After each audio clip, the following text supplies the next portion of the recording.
Good evening, everyone. Bonsoir à toutes et tous. Please give another warm thank you Donnons encore une ovation chaleureuse à Mahakid Makid, Laird Laird Shivanan, musician Chivanan, for the evening. notre musicien pour cette soirée.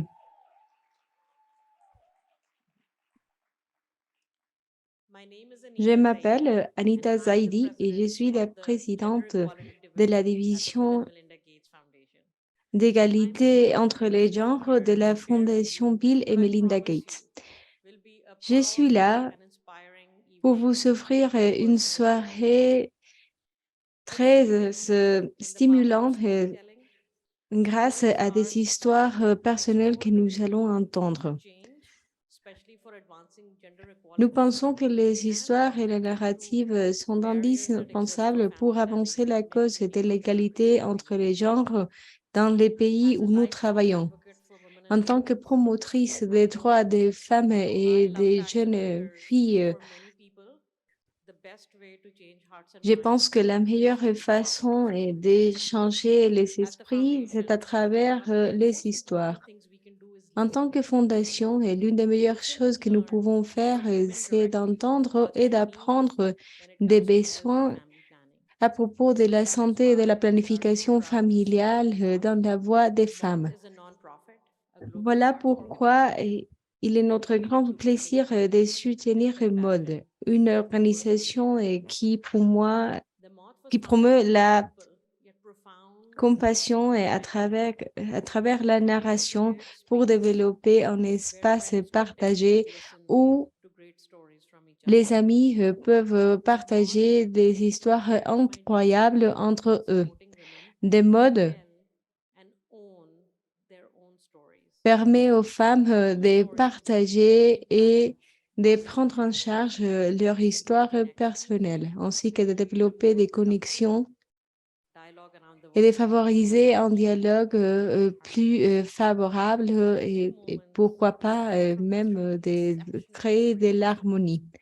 All Nous our allons speakers entendre are working hard to advocate les for a histoires more des equitable narratrices environment exceptionnelles where women and girls can have agency over their qui bodies and their font health l'exemple de and la the façon choices of en their own comment future. les femmes peuvent prendre Each leur storyteller destin en main et de has the faire right leurs propres to share décisions. something Je deeply veux leur personal about céder la themselves parole pour partager that des can histoires exceptionally très impact others. personnelles, It's ce from the qui trust entraîne they have earned, énormément de courage. perhaps most important of all, to listen Le plus without important, judgment. c'est d'entendre ces histoires avec Tonight, we autant celebrate d'ouverture family d'esprit que living, possible. stories of choice, Aujourd'hui, and the transformative power of family planning. nous allons entendre Thank you for being here la to portée et share de this la exciting story. planification est Now, familiale et de sa please join me puissance.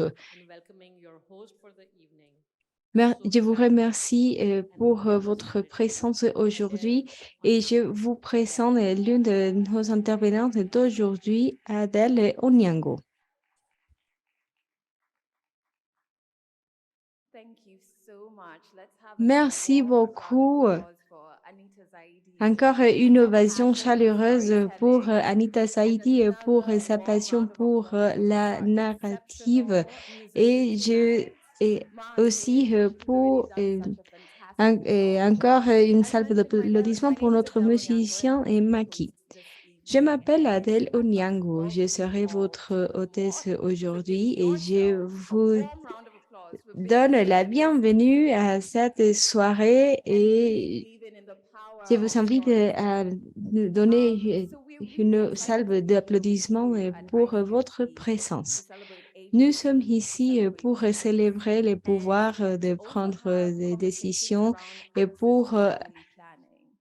And many parler de la times we tend to planification get lost familiale. in the Parfois, numbers and on the est perdu statistics, dans les and we may chiffres et les forget that there are statistiques, stories behind mais all of those. And that's derrière where the mod toutes comes ces in. données, il y a des Personal histoires stories personnelles. are very Les histoires important when it comes personnelles to sont très family planning. importantes They pour la help us create planification familiale. conversation. Elles They help déclenchent us les create conversations et connection. nous And this aident is what we're à all about here construire at des Mod. connexions And I really et hope that you c'est find justement this le wonderful but de conversation cette because you soirée. have been sharing Vous your aussi, vous stories. avez partagé vos Many histoires have an issue when we're talking about family planning pour for établir un rapport fermé avec la planification familiale.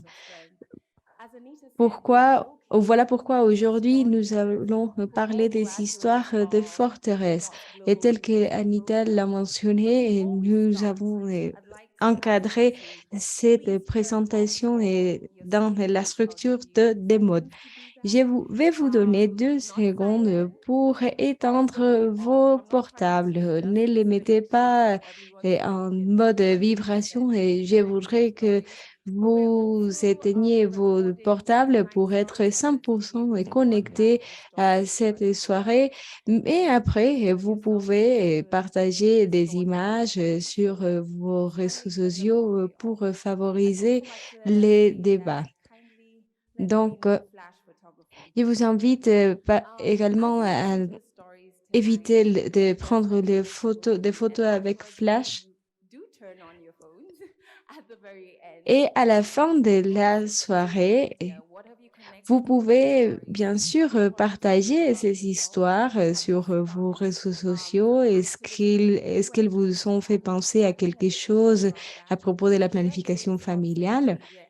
Veuillez bien partager ces idées et n'oubliez pas d'inclure les hashtags FP for All ainsi que hashtag ICFP 2022.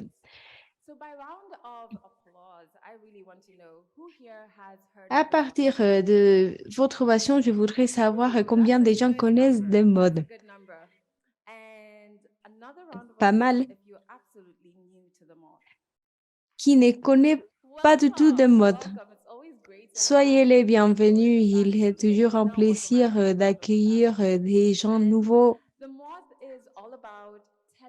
Des modes consistent à partager des histoires personnelles. Nous sommes 25 ans et nous sommes des adultes déjà. Et à travers ces formats et des centaines d'histoires ont été partagées partout dans le monde.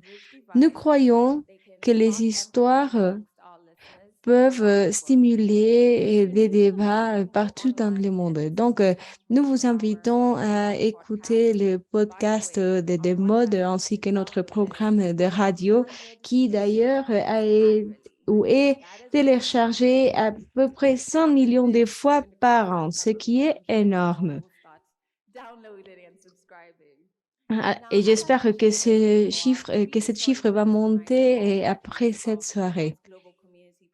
Ainsi, nous avons la communauté des modes où nous apprenons aux gens à partager leur histoire avec notre style narratif. La première fois que j'ai entendu parler des modes, c'était à travers un événement de la Fondation Bill and Melinda Gates. Et quand ils ont dit des modes, je me suis dit qu'est-ce qu'il y a ou quel est le rapport entre un papillon et des histoires et la narrative. Mais j'étais au Kenya et j'étais là pour un événement d'un jour et je devais y rester pour 7. Donc, ce que je fais, c'était de parler avec une famille. Vous savez, il y a toujours cette personne dans une famille qui est super intelligente. Et dans le cas de ma famille, c'était ma tante Jane. Donc,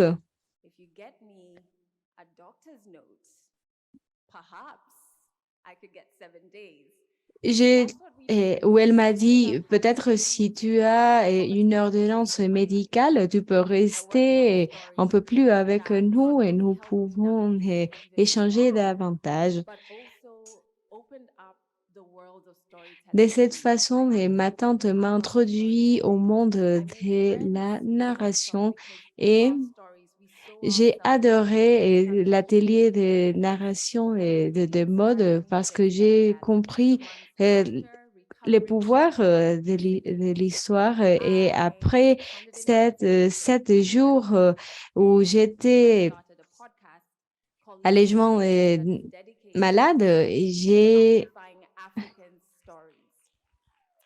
And so I consider myself J'ai quitté mon poste et j'ai démissionné family. pour me concentrer sur la narration d'histoires sur l'Afrique et je vais dévouer ma vie au pouvoir de la narration. The stories are told live. Je vais vous expliquer le format. Les histoires sont partagées sur place en live. Il ne s'agit pas ni d'un stand-up ni d'une conférence. C'est juste une façon spontanée de raconter une histoire personnelle pendant 8 minutes. Et Maki sera notre gardien du temps. Dès que vous approcherez la limite des 8 minutes, Maki va jouer cette note. C'est très subtil parce que parfois on est perdu dans son histoire et on veut continuer sans cesse. Donc, si vous dépassez la marque des 8 minutes, c'est cette petite mélodie que vous allez entendre. The storytellers' bios are in the event programs that are on your tables. So you can Vous read up pouvez on consulter vos programmes pour savoir les histoires à être présentées. interesting question to ask each À manière d'introduction, et je vais vous poser une question. what is your superpower? She Quand answered, j'ai demandé à la première narratrice quel était son super pouvoir, elle m'a dit qu'elle peut échapper à toute catastrophe, Jasmine bien, même si c'est la moindre. Donc, je cède la parole à Jasmine Kerr.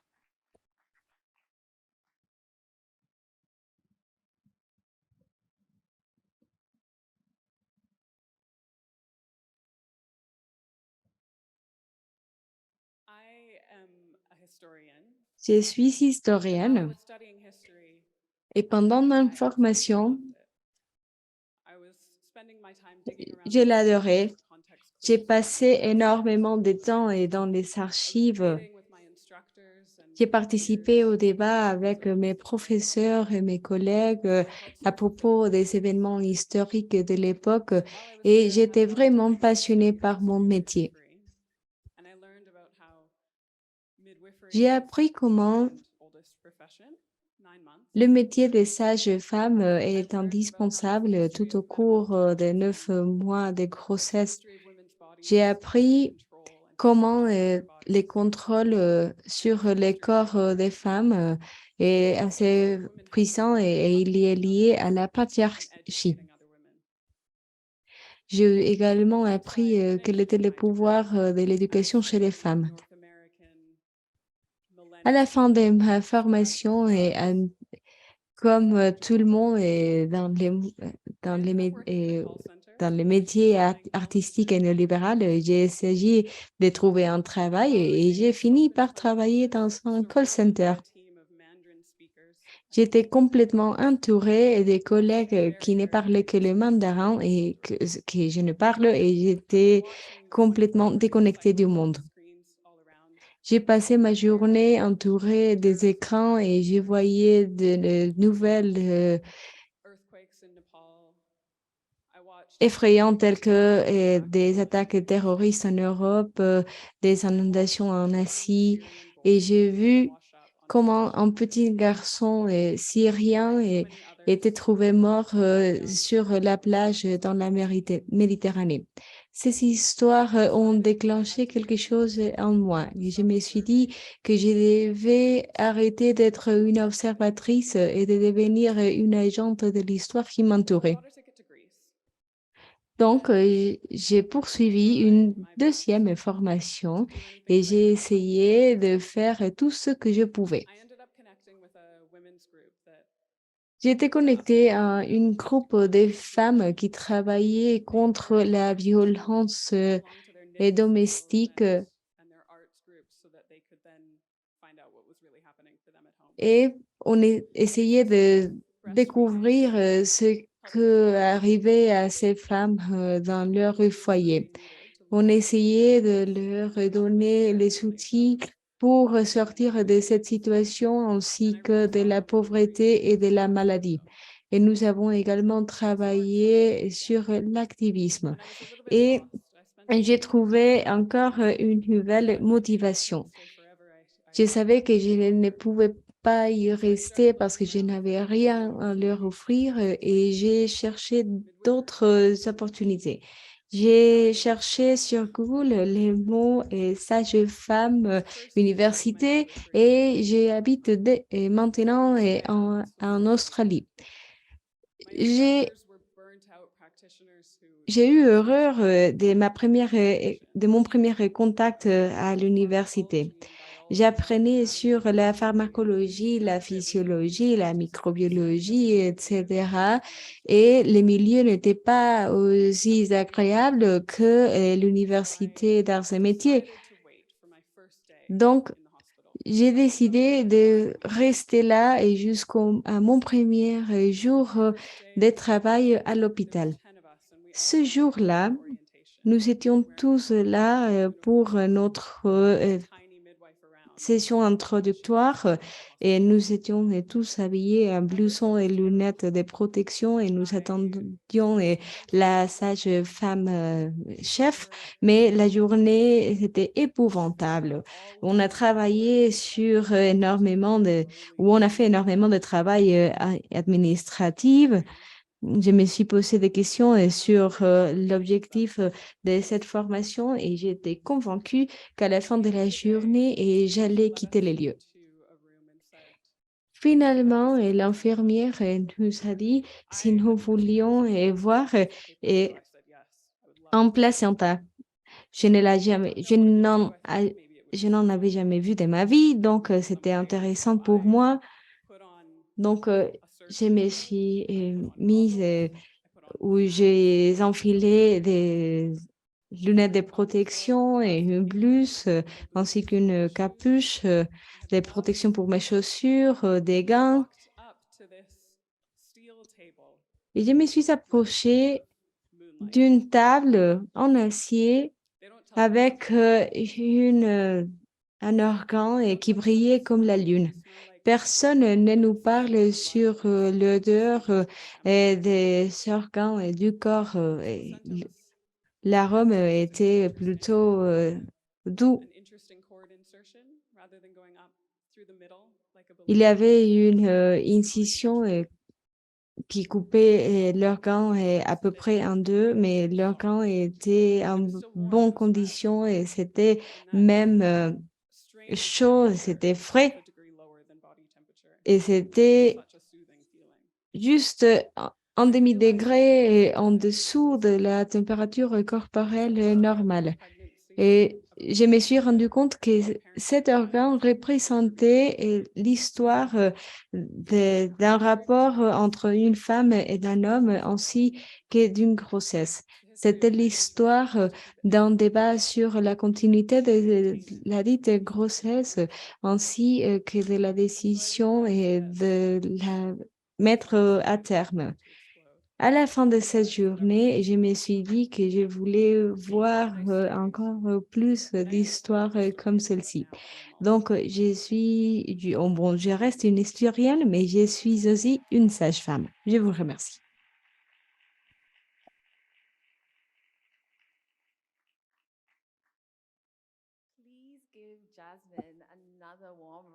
Encore une salve d'applaudissements pour Jasmine. C'était une narration tellement artistique et poétique. Pour ceux et celles d'entre nous qui n'ont jamais vu un placenta, c'est incroyable de contacter avec des histoires d'accouchement qui ne sont pas terrifiantes ni effrayantes.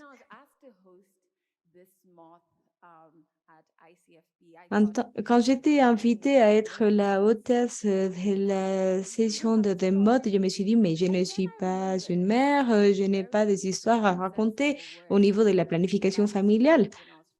Mais je me rappelle d'une situation que j'ai vécue quand j'avais 15 ans. J'ai rencontré une professeure qui m'a dit qu'il ne fallait pas embrasser les garçons parce qu'autrement, ils allaient ressentir des désirs irrépressibles. Cette professeure était dans une université assez reconnue et qui accueillait d'ailleurs des représentants du gouvernement ou les enfants des représentants du gouvernement. Avant, ils n'accueillaient pas des femmes, mais à l'époque, ils les faisaient déjà. Et à mon époque, il y avait à peu près 40 filles. J'avais 15 ans et ma mère pensait que j'étais trop jeune pour aller à l'université.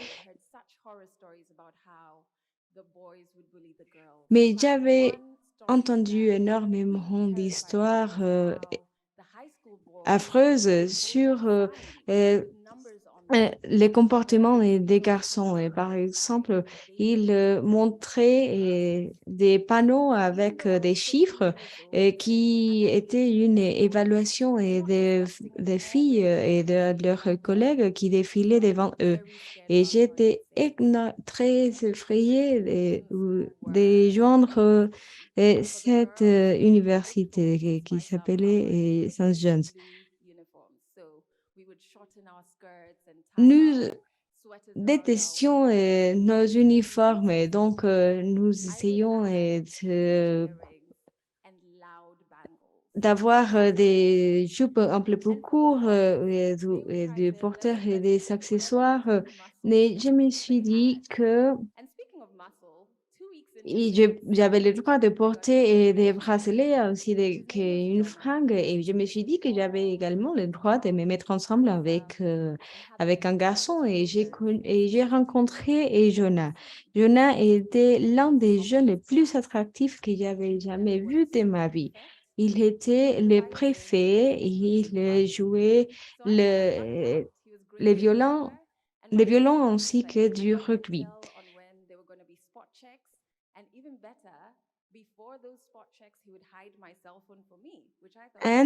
Et il avait aussi l'habitude de m'inviter à lui voir et participer aux épreuves de sport. Après, la chef de notre classe est tombée enceinte et j'ai appris par Jonah de cette situation. Mais tout le monde le savait déjà parce que toute l'école était dans la panique.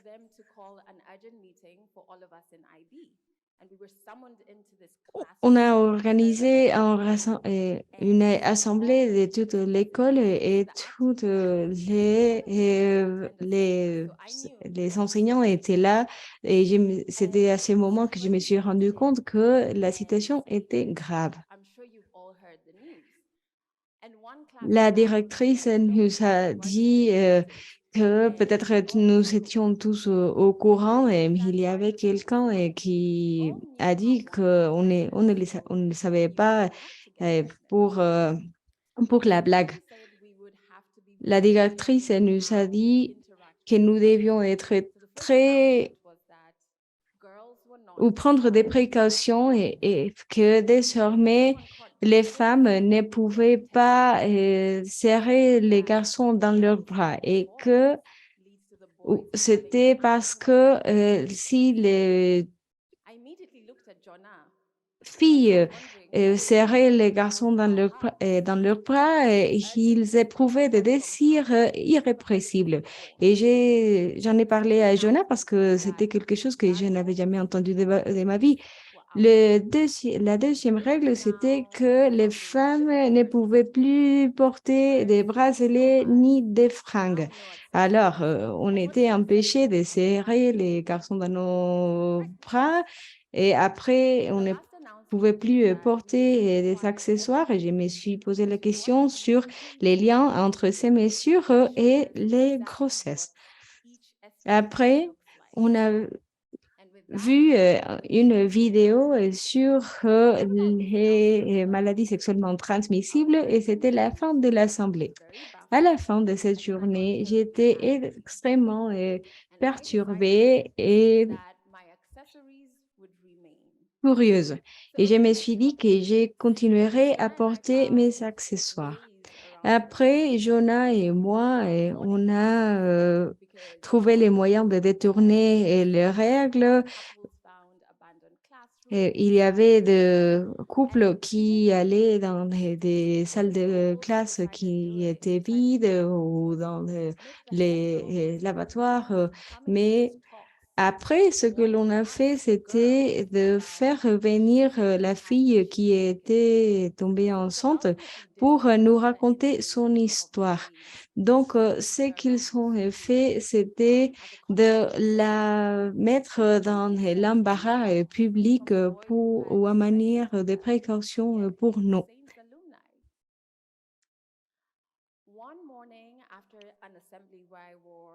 Un jour, après une assemblée où j'avais mes bracelets et roses les plus visibles et les franges ou la frange la plus notoire du monde, j'étais appelée par une enseignante et au département au département disciplinaire, ce qui n'arrivait que si on avait fait quelque chose de très mauvais.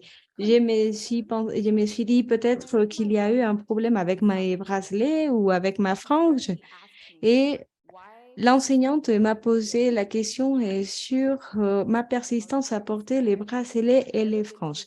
J'étais très effrayée, je n'y étais jamais allée et je ne voulais pas être mise en détention. Je ne voulais pas être mise en retenue. Et j'avais également une question sur les hommes. Une fois qu'ils joignent la vie active, est-ce qu'ils vont demander, on va prier leurs collègues d'enlever leurs bijouteries et leurs accessoires? Alors, s'ils sont fiers d'encourager des hommes qui n'ont aucune responsabilité, alors pourquoi nous, on doit subir les conférences et qu'en est-il des personnes qui l'ont rendue enceinte, des hommes de l'homme qui l'a rendue enceinte?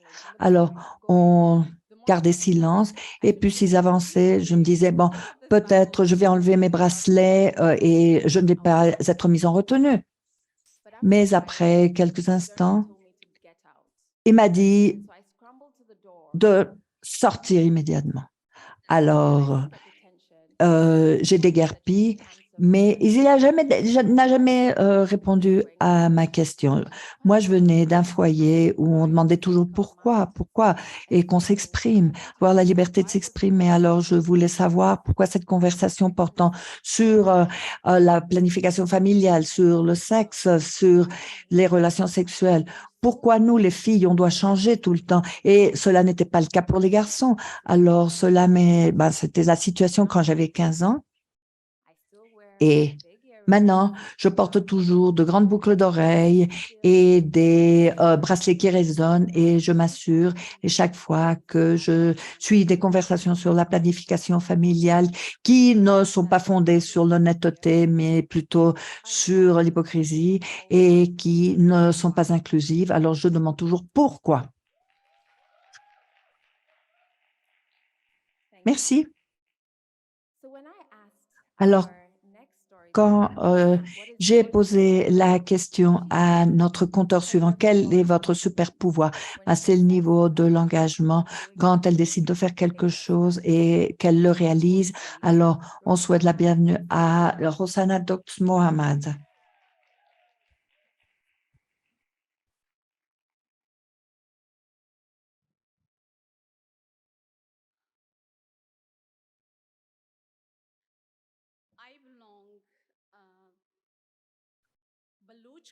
Bon, la communauté baloutche, qui est une des provinces du Pakistan rurales, nous nous sommes en pénurie d'orientation et de sensibilisation ponctuelle et la communauté baloutche ne respectait pas les sages-femmes car la perception des personnes était que une sage-femme aide la femme lors de l'accouchement et qu'elle doit nettoyer la maison après son foyer, après l'accouchement, et doit laver ses vêtements sanglants, et c'est tout. Et on n'avait pratiquement pas de respect pour ses services, tout ce qu'elle faisait, cette sage-femme. Et de temps en temps, on lui offre des fruits, des légumes, des céréales, et on ne lui paye pas avec de l'argent. Alors, je me suis rendu compte d'une chose. Quand j'ai accouché de mon premier enfant, il y avait de nombreuses femmes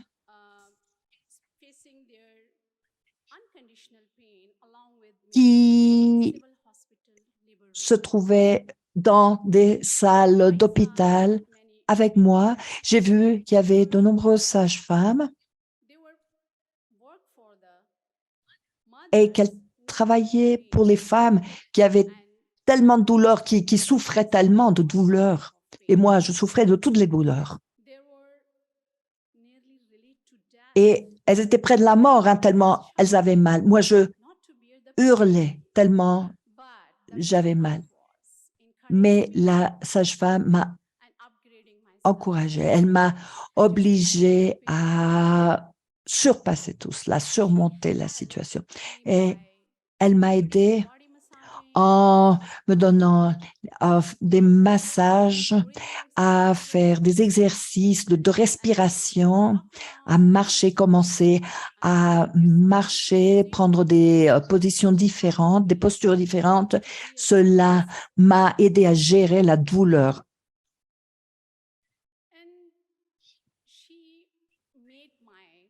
Cette redoutable douleur. Alors, elle a fait que l'accouchement de mon garçon l'a fait, elle était si habile, elle m'a donné énormément d'informations sur ma santé, la bonne nutrition, les régimes alimentaires, les exercices à faire, la vaccination de mon enfant et la planification familiale. Elle m'a appris sur la planification familiale et elle m'a énormément appris, elle m'a conseillé. Elle m'a dit, faites un plan, tirez un plan pour votre famille. Et vous verrez que ça va bien marcher. Après avoir accouché de mon enfant, je n'ai pas oublié ses soins, sa sincérité, sa bienveillance. Et à l'époque, je pensais qu'elle avait une connaissance si profonde de l'accouchement et qu'elle a des compétences inouïes pour l'accouchement des enfants. Alors, je me posais la question pourquoi les personnes ne la respectent pas, ne respectent pas les sages-femmes. Alors là, j'étais époustouflée. Alors, j'ai décidé de devenir une sage-femme. C'est là que j'ai décidé. À ce point-là, je savais que ma famille n'aimait pas du tout cette profession. J'ai commencé à parler aux membres de ma famille. Je leur disais que les sages-femmes sont une bénédiction pour la femme quand elle va accoucher et qu'elle a ce soutien. Mais ma propre famille n'a pas réagi comme je le souhaitais. Un jour, on était tous réunis autour de la table pour dîner et je pensais, bon, c'est le bon moment, tu devrais soulever et mettre le sujet sur la table. C'était mon rêve. Alors, j'ai fait un pas en avant. Je leur ai dit, je souhaite devenir sage-femme. Alors tout le monde m'a regardé, les yeux grands ouverts, et ils m'ont demandé, mais pourquoi ce souhait? Mais pourquoi cette ambition? Alors, mon beau-frère m'a regardé, m'a dit, ah, Asulaha. Alors voilà, il m'a dit en sanskrit, il m'a dit, notre culture ne permet pas les femmes de sortir de leur maison, de sortir de leur foyer. Alors j'étais si découragée. Mais à l'époque, je n'étais pas du tout d'accord avec cette barrière culturelle. Je travaillais moi-même dans la cuisine et mon beau-frère s'est approché de moi et m'a dit à haute voix en sanskrit, il m'a dit, pourquoi est-ce que tu as dit à tout le monde que tu voulais devenir sage-femme? Qu'est-ce que c'est que cette histoire? Alors, pour moi, c'était la panique. J'avais tellement... mais de toute façon, je lui dis, ben voilà, oui, parce que c'est moi-même. Moi, j'ai décidé que je voulais devenir sage-femme coûte que coûte. Alors, il est devenu très anxieux. Alors, il m'a dit directement,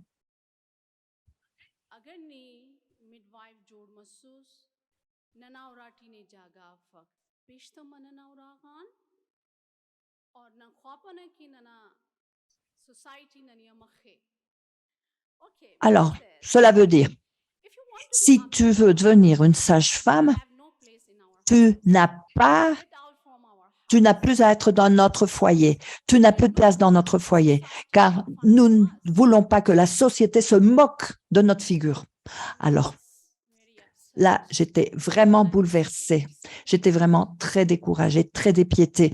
Et à l'époque, je pleurais de toutes mes larmes. Alors, on m'a chassée avec mon enfant à la maison de mon père, avec mon bébé et un cœur brisé. Mais je n'ai pas lâché le morceau. J'ai commencé mon périple à partir de ce moment-là. Et j'ai fait face à énormément de problèmes. Et je n'avais pas une opportunité à l'époque. Alors, j'avais l'occasion qu'on m'accepte à l'école des sages-femmes, car l'année suivante, cette carrière a été interdite pour les femmes mariées. Et moi, j'avais déjà un enfant. Il avait déjà 6 mois et il était toujours, et je l'allaitais toujours. Et ma mère, elle a été vraiment encourageante. Elle m'a dit, ne te fais pas de soucis, moi, je prends soin de ton enfant et tu peux commencer à suivre tes études et à suivre ta formation. Alors, à ce moment-là, j'ai complètement changé la voie et à l'époque, moi, j'étais investie à ma formation et à mon bébé. Et à l'époque, je pensais tout le temps à mon enfant puisque je suis une mère. Et je pensais tout le temps, est-ce que mon enfant a faim? Est-ce que mon enfant est en train de dormir? Est-ce que mon enfant pleure? Mon enfant me cherche-t-il maintenant que je ne suis pas là, près de lui? Alors, j'étais vraiment chamboulée.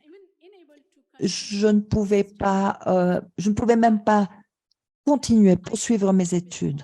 Mais j'avais déjà choisi ma voie. Et car moi-même, je me suis encouragée. Je me suis poussée et je me suis dit, fais ce qui te viendra en tête, Roxana, et suis tes ambitions, car à ce moment-là, j'avais tout perdu. Mes relations avec mes proches, mon respect, ma dignité et tout ce que je connaissais.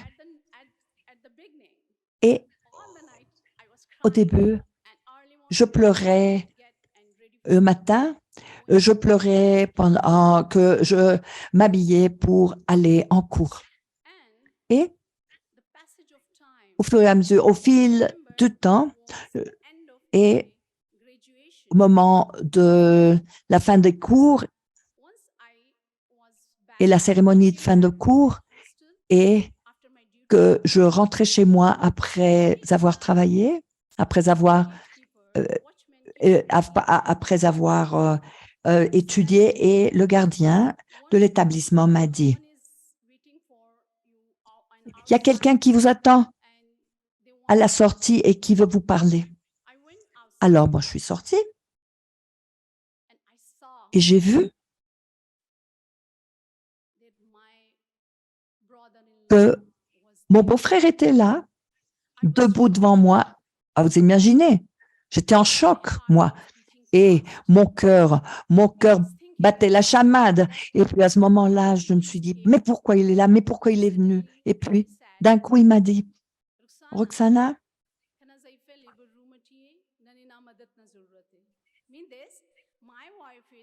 ma femme est dans la salle d'accouchement et on a besoin de ton aide, de ton soutien.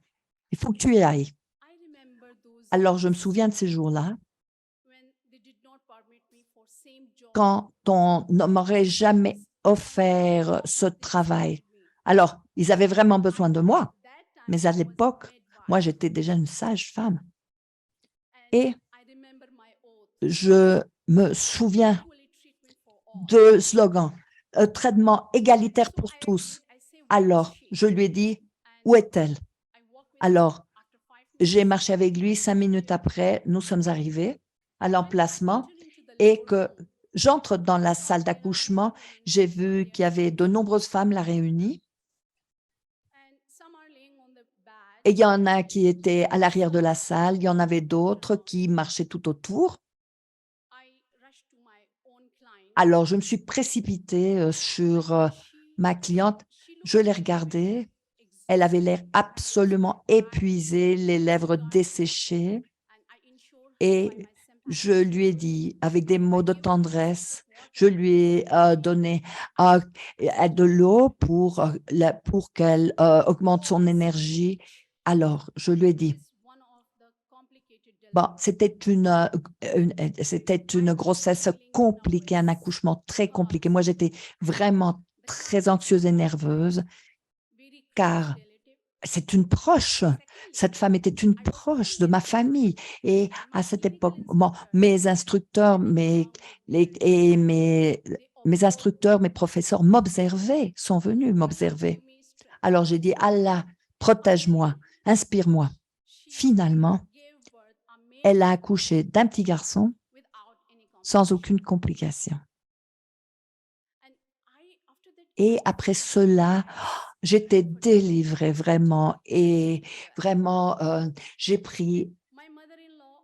commencé à respirer profondément et puis ma belle-mère m'a félicité d'avoir véritablement réussi cet accouchement. Elle m'a vraiment félicité. Après quelques minutes, mon beau-frère s'est approché de moi et puis m'a dit,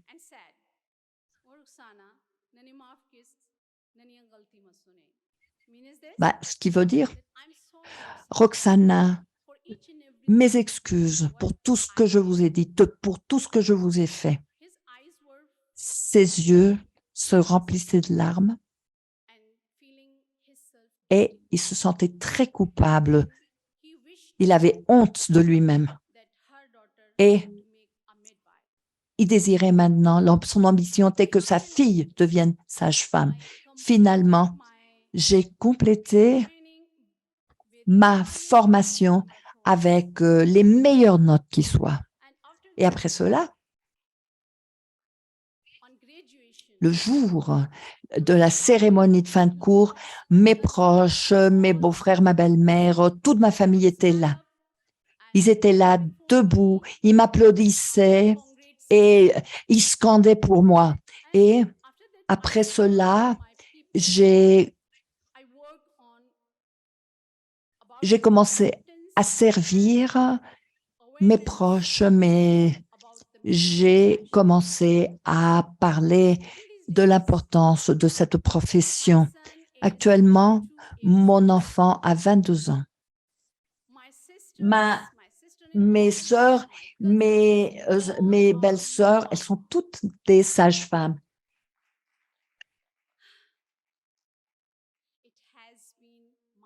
Et pour moi, ça a été un honneur que de pouvoir changer les perceptions vis-à-vis de notre profession des sages-femmes, pas seulement dans le cœur de notre société, mais dans le monde entier.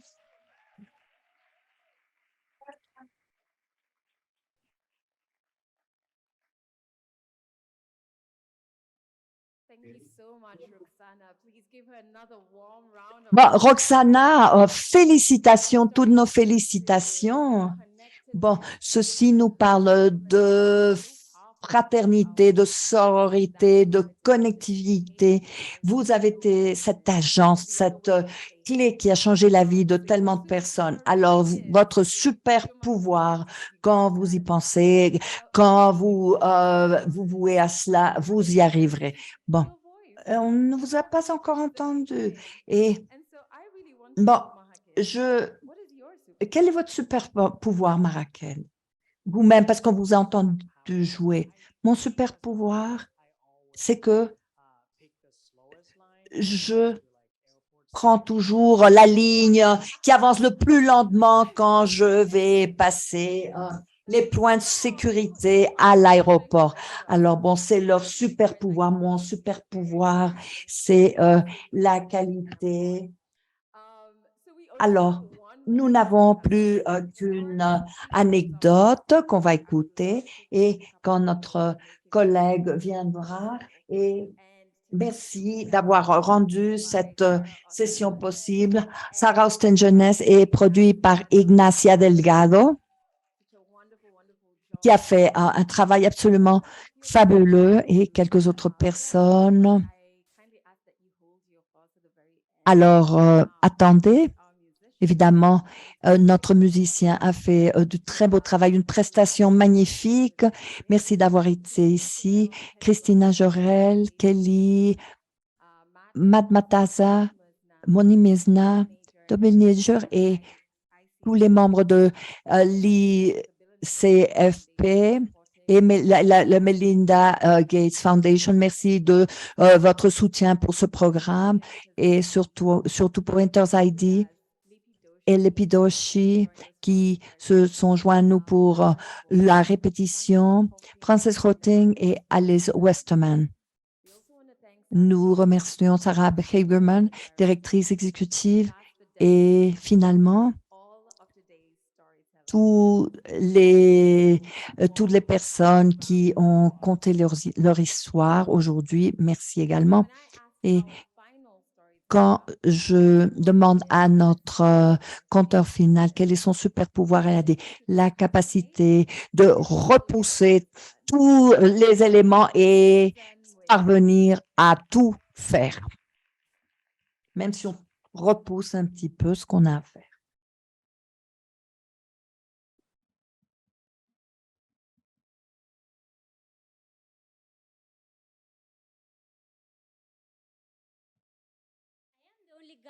Bonjour. Je suis la seule fille dans une famille de 6 enfants et nous sommes dans notre petite salle à manger et je lui demande « Maman, pourquoi est-ce que tu as eu 6 enfants ?» Elle me dit « Parce que ton papa voulait une petite fille. » Et je lui ai demandé « Maman, alors, pourquoi, après avoir accouché de moi, vous avez encore continué à avoir des enfants ?» Elle m'a dit, « Parce que les enfants sont une bénédiction de Dieu et on accepte le nombre d'enfants que Dieu nous envoie. » Et je lui ai répondu, « Maman, alors, probablement, tu ne t'y attendais pas, mais moi, j'ai aucune envie, aucune ambition de me marier ou d'avoir des enfants. Alors, elle était en choc, elle était vraiment choquée, surtout quand elle entend sa fille unique lui dire cela. Alors, elle m'a dit, pourquoi t'as pas envie d'avoir d'enfant, ma fille? Et je lui ai dit, bah maman, parce que c'est ma décision à moi. Et moi, parce que c'est moi qui prends soin de mes enfants, de tous mes enfants, de tous ces enfants. Et moi, je tiens à jouir de mon temps de manière indépendante, libre. Je veux être libre. Alors, quelques jours après, elle me dit, alors, maintenant, je pars, je suis déjà au bac, au niveau du bac. Elle m'a dit, Suzanne, j'espère que éventuellement tu changeras. Tu vas changer de décision, tu vas changer de point de vue, car les enfants sont importants. Et toute femme doit avoir ses propres enfants. C'est obligé. Alors, je termine mon bac et je vais directement embrasser quelques crapauds par-ci, par-là. Évidemment, je suis humaine, je ne souhaite pas me marier ou avoir des enfants, mais j'ai besoin d'un compagnon. Et pendant mes escapades, j'ai finalement connu mon prince charmant, mon véritable beau crapaud, mon idéal d'homme. Un véritable prince, un très beau, une belle personnalité, un sens de l'humour. Et il m'a vraiment inclus dans ses plans, dans son présent, dans son futur. Et l'homme le plus adorable, le plus attachant, il m'achète des fleurs, il m'emmène dîner, en vacances, on se promène. Un jour, il m'a dit, « Eh, ma chou, quels sont tes plans ?» Alors, je lui ai dit, « T'as entendu mes plans ?» Il m'a dit, « Alors, commence à faire tes bagages, car nous allons passer notre fin de semaine en vacances. » Je lui ai dit, « Oh, c'est formidable. Alors, il faut mettre dans nos bagages les contraceptifs. Pour toi, oui, les capotes, oui, pour toi, oui. » Alors, le fin de semaine était absolument fantastique. Mais malgré cette affection, malgré tout cet amour, dans ma tête, j'étais toujours dans un conflit. Une voix qui me disait de partager avec lui et de changer de décision, de ne pas me marier et de ne pas vouloir avoir d'enfant. Et une autre petite voix qui me disait, si je partage avec lui, si je partage rien avec lui, je vais le perdre. Car mon objectif dans cette relation était seulement la camaraderie, un compagnon, sans me marier, sans les formalités du mariage et les enfants. Mais son objectif était de se marier et de commencer à avoir des enfants et avoir une famille. Alors, il y a un conflit. Alors, les mois sont devenus des années et on s'aimait toujours. Alors, il est devenu véritablement mon meilleur ami, la personne en qui je confiais, mon confident. Mais pour moi, il y avait toujours un dilemme qui me rongeait à l'intérieur. Comment changer ma décision? Comment faire marche arrière? 1 an devenu 2 ans, alors il m'a présenté à sa famille. Alors, dans toutes les conversations, il ne parlait que d'enfants. Il parlait toujours d'enfants. Il parlait toujours de mariage. Et il parlait de vêtements d'enfants, de chaussures pour les petits-enfants, d'acheter des chaussures pour nos petits-enfants. Alors, pour les couches des enfants et les langes des enfants.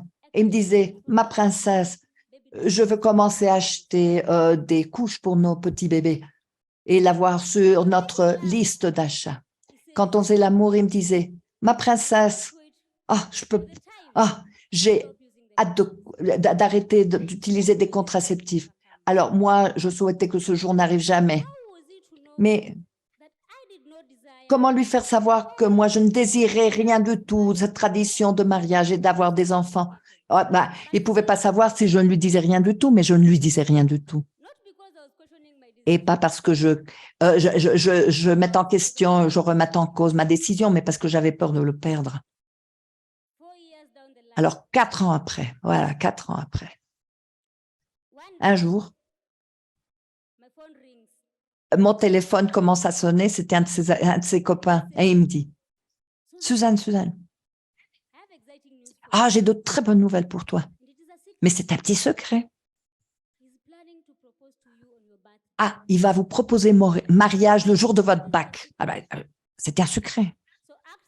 Alors, je fais semblant d'être surprise quand le jour est arrivé, qu'il m'a proposé de me marier avec lui. Alors, pourquoi vous lui proposez et pourquoi il pense que je voudrais me marier avec lui? Alors, il y avait des centaines de questions dans ma tête. Mais cette idée qu'il se mette à genoux, j'ai commencé à prendre distance, à m'éloigner de lui. Et la seule chose à laquelle je pensais était,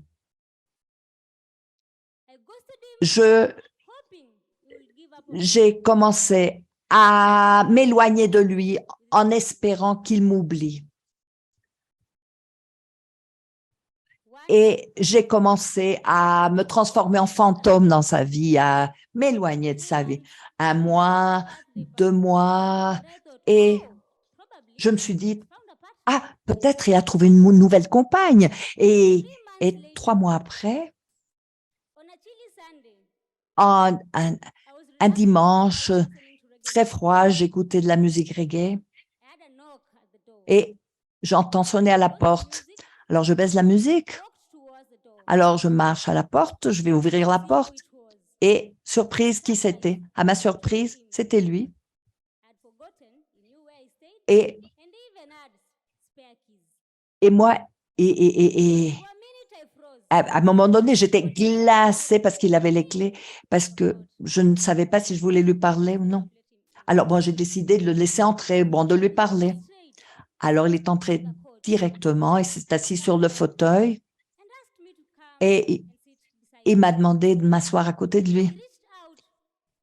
Alors, il m'a pris la main droite et il l'a tenue entre ses 2 mains. Il m'a dit, « Ma princesse, moi, je ne sais pas ce que j'ai mal fait, mais moi, j'ai pas envie de te laisser partir. Ma princesse, bon, il faut parlons et puis revenons à ce qu'on était. »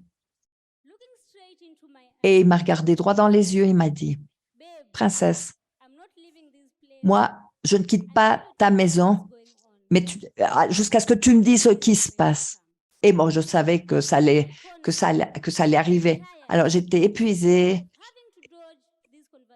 et j'en avais marre d'avoir à faire cette conversation à chaque fois et de ne pas suivre mon cœur et de suivre ma tête. Et je lui ai dit, « Mon prince, je t'aime tellement, mais moi, je ne savais pas comment te dire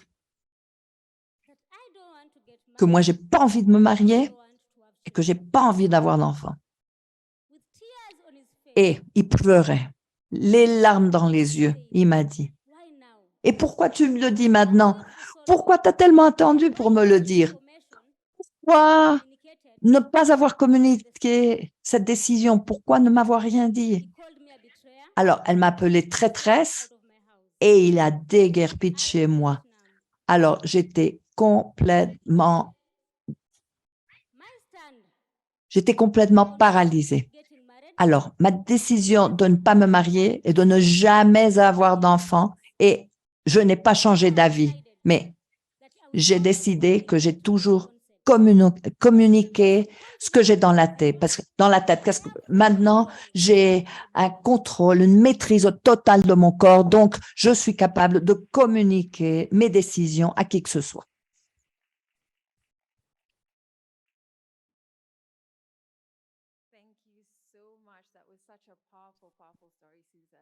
Merci beaucoup. C'était une histoire très touchante, Suzanne. J'ai adoré la partie sur embrasser des crapauds et je pense qu'on l'a tous toutes fait.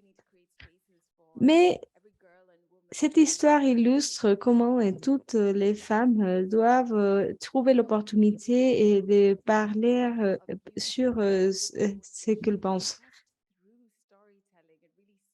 Et nous avons vu comment les histoires sont puissantes.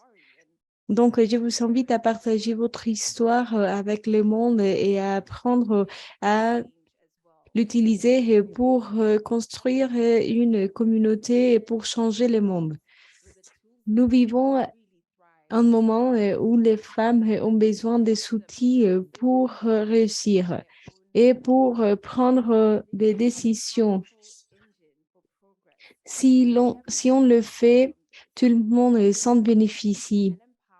Si les femmes sont autonomes, les communautés vont mieux, les familles vont mieux et les sociétés vont mieux. Nous voulons poursuivre cette conversation et nous voulons savoir qu'est-ce que vous en avez pensé de cette soirée, qu'est-ce que vous avez pensé de ces histoires, à quoi vous avez pensé et vous pouvez nous partager vos opinions avec les hashtags FP for All ainsi que le hashtag ICFP 2022. Nous voulons par ailleurs élargir la famille des modes. Donc, veuillez bien partager ce que nous faisons avec vos proches ou abonnez-vous à notre podcast et téléchargez-les. Si vous voulez savoir davantage sur notre travail et notre atelier et toutes les intervenantes ici présentes ainsi que moi-même, nous avons toutes participé à l'atelier des modes. Pour conclure la soirée, je vais inviter à Suzanne, Roxana et Jasmine à revenir en scène pour une dernière ovation. Et je vous invite à leur donner une salve d'applaudissements continue parce qu'elles les méritent vraiment.